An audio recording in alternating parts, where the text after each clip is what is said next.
അപ്പം നമ്മൾ ഒരു സ്പെഷ്യൽ ഐറ്റം ഉണ്ടാക്കാൻ വേണ്ടി പോവാണേ.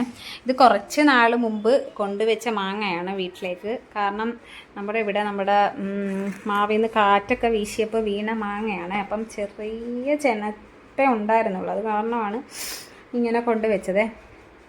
അപ്പോൾ നമ്മളിതാ അത് വെച്ചൊരു സ്പെഷ്യൽ കിടിലൻ ഐറ്റം ഉണ്ടാക്കാൻ പോവുകയാണ്.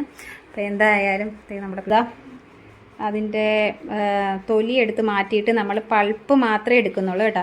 അപ്പോൾ ഈ മാങ്ങയ്ക്കൊരു പ്രത്യേകതയുള്ളത് എന്താണെന്ന് വെച്ച് കഴിഞ്ഞാൽ, ഈ മാങ്ങയുടെ ഇത് ചീമ്പ് മാങ്ങയാണ്. നമ്മൾ ചീമ്പി കുടിക്കുന്ന മാങ്ങ ആയതുകൊണ്ട് ഫ്ലഷ് എടുക്കാൻ നല്ല പാടാണ്. അതേ കണ്ടോ, ഇങ്ങനെ തൊലി ജസ്റ്റ് ഇങ്ങനെ ഒന്ന് വരച്ച് കഴിഞ്ഞാൽ തന്നെ പോരും. നല്ല ടേസ്റ്റുള്ള മാങ്ങയാണിത്, ചീമ്പ് മാങ്ങ. കൊള്ളാമല്ലേ. അപ്പോൾ നമ്മൾ ഈ മൂവാണ്ടൻ മാങ്ങയൊക്കെ വെച്ചിട്ട് ചെയ്യുമ്പോഴായിരിക്കും കുറച്ചും കൂടെ ടേസ്റ്റ് എന്ന് തോന്നുന്നു. ഇതെങ്ങനെയാണ് വരുന്നതെന്ന് നമുക്കറിയില്ല ആക്ച്വലി. കണ്ടോ, അതിൻ്റെ ജ്യൂസ് നല്ലതായിട്ട് വരുന്നുണ്ട് കേട്ടോ. നന്നായി ഫ്ലഷ് എല്ലാം ആ തൊലിയിലിരിക്കുവാണ് കേട്ടോ. എനിക്ക് തോന്നുന്നു ഈ തൊലിയും കൂടി ഇട്ട് അടിക്കുന്നതായിരിക്കും ബെറ്റർ മിക്സിയിൽ. കണ്ടോ, നമ്മുടെ ശ്രീജ വാങ്ങിച്ച സംഭവങ്ങളാണ്. അതായത് ഇതിൽ നമ്മൾ സ്പൈസസ് ഒക്കെ ഇട്ട് വെക്കാൻ വേണ്ടിയിട്ട് ഞാനൊരു വീഡിയോ ചെയ്തിട്ടുണ്ട്. പിന്നെ സത്യം പറഞ്ഞാൽ ഞാൻ ആ വീഡിയോയിൽ ആക്ച്വലി പറഞ്ഞിരിക്കുന്നത് ഇതിന് 390 എന്നാണ്. 290 രൂപയുള്ളൂ ഇതിന്. കണ്ടോ, നല്ല ക്രിസ്റ്റൽ പോലെയാണ് വന്നിരിക്കുന്നത്. കൊള്ളാം അല്ലേ, എനിക്കിഷ്ടപ്പെട്ടു. ഞാനൊരു ഭംഗിക്ക് വേണ്ടിയിട്ട് എടുത്ത് വെച്ചതാണ് ചുമ്മാ. അപ്പം നമ്മുടെ മാങ്ങയുടെ പരിപാടി പിന്നെ നടന്നുകൊണ്ടിരിക്കുകയാണ് കേട്ടോ. ഞാൻ അതിൻ്റെ ഇടയ്ക്ക് മാങ്ങയുടെ തൊലിയൊക്കെ കളഞ്ഞ് നമ്മുടെ ഫ്ലഷൊക്കെ അങ്ങോട്ടും ഇങ്ങോട്ടും വേർതിരിച്ചെടുക്കുന്ന തിരക്കിലാണ്. പക്ഷേ എന്താ സംഭവിച്ചതെന്ന് വെച്ചാൽ ഫ്ലഷ് മൊത്തവും ആ മാങ്ങയുടെ തൊലിയിലായി പോയി എന്നതാണ് ഇവിടെ സംഭവിച്ച പരാജയം. സത്യം പറഞ്ഞാൽ ചീമ്പ് മാങ്ങ ആയതുകൊണ്ടേ നമ്മൾ ജസ്റ്റ് ഇങ്ങനെ ഒരു അത് കഴിച്ചുകൊണ്ട് അങ്ങനെ ഒരു ജ്യൂസി ടൈപ്പ് മാങ്ങയാണിത്. നല്ല മൂവാണ്ട മാങ്ങയൊക്കെ ആണെങ്കിൽ നല്ല ഫ്ലഷൊക്കെ ഉണ്ടായിട്ടിരിക്കത്തുള്ളൂ. ഇതിനങ്ങനെ അധികം ഫ്ലഷൊന്നുമില്ല, കൂടുതലും അതിൻ്റെ കുരുവിലാണ് സംഭവം ഇങ്ങനെ പറ്റിപ്പിടിച്ചിരിക്കുന്നത്. പിന്നെ എങ്ങനെയൊക്കെയോ തട്ടിക്കൂട്ടിയൊക്കെ ഞാൻ ആ സംഭവം ഇങ്ങനെ ഊർത്തൊക്കെ എടുത്തു. ബാക്കി ഇതേ തൊലിയിലിരിക്കുന്നു.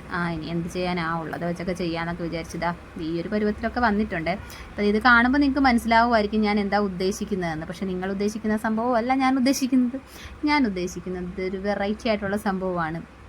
സംഭവം എന്താണെന്ന് വെച്ചാൽ, നമ്മൾ മാങ്ങ കൊണ്ടിട്ട് ഒരു ജാമാണ് ഉണ്ടാക്കാൻ പോകുന്നത്. ഒരു ഈസി ആയിട്ടുള്ള ജാം. സത്യം പറഞ്ഞാൽ മാങ്ങ കൊണ്ട് നമ്മൾ കുക്ക് ചെയ്തൊക്കെ നമ്മൾ അടുപ്പിൽ ഒക്കെ വെച്ച് തീയൊക്കെ വെച്ചിട്ട് നമുക്ക് ജാമാക്കി എടുക്കാം. പക്ഷേ ഇതങ്ങനത്തെ ജാം അല്ല.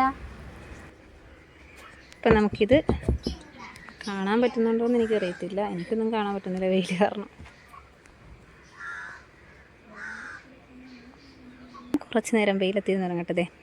ഇന്നത്തെ പരിപാടിയായിരുന്നത് ഇത് കണ്ടോ, എൻ്റെയും അച്ഛൻ്റെയും പരിപാടിയായിരുന്നു ഇന്നതേ. ഈ വേലി കെട്ടി വെച്ചിരിക്കണത് എന്താണെന്ന് വെച്ച് കഴിഞ്ഞാൽ, നമ്മുടെ പിള്ളേർ നമ്മുടെ ചെടിയൊക്കെ ഓരോന്നോരോന്നായിട്ട് നശിപ്പിക്കാൻ തുടങ്ങിയത് കണ്ട് അച്ഛനും ഞാനും കൂടെ സെറ്റ് ആക്കിയതാണിത്. ഇത് ഇവിടെയൊക്കെ സെറ്റാക്കിയിട്ടുണ്ട്. അപ്പോൾ ഇങ്ങനെ വേലിയൊക്കെ കെട്ടിക്കൊടുത്തു. പിന്നെ അതാ ഇവിടെയൊക്കെ കുറച്ച് സെറ്റപ്പൊക്കെ ആക്കി. ഇവിടെയും കുറച്ച് സെറ്റപ്പൊക്കെ ആക്കിയിട്ടുണ്ട്. വാവ്, അതിൻ്റെ ചെടികളാണ് ഇതായി കാണുന്നത്. ഇതൊക്കെ നമ്മൾ മീഷോന്ന് വാങ്ങിച്ച സംഭവമാണ് കേട്ടോ. ഇത് വേറൊരു സംഭവം.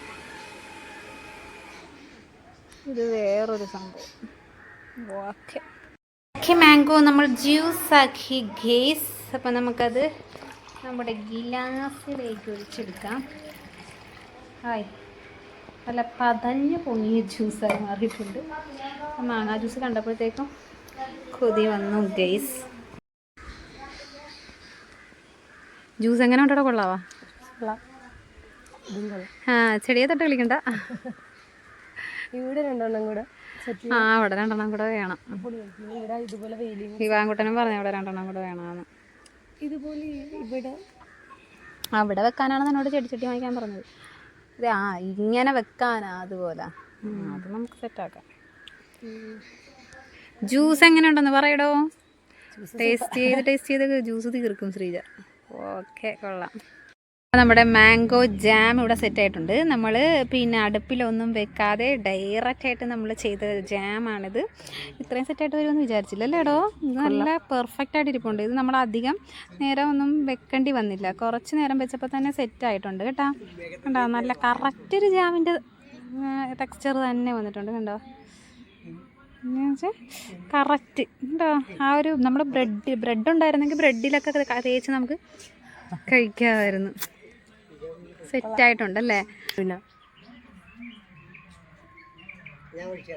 കറക്റ്റ് ജാമായിട്ട് തന്നെ വന്നിട്ടുണ്ട് കേട്ടോ. കറക്റ്റ് സെറ്റായിട്ട് നല്ലതായിട്ട് വിട്ട് വന്നിട്ടുണ്ട് പാത്രത്തിൽ നിന്നൊക്കെ. കൊള്ളാം.